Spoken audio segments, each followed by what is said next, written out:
আমাদের সোসাইটি বা সমাজ ক্লাসিফিকেশন আজকে শয়তান।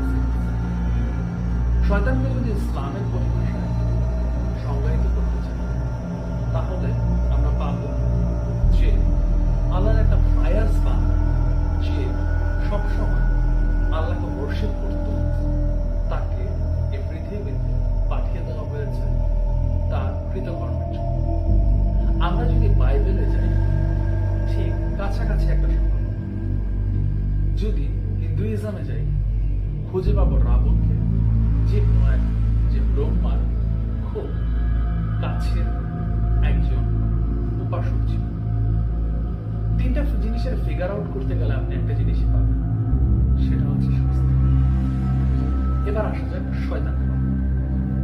শয়তানের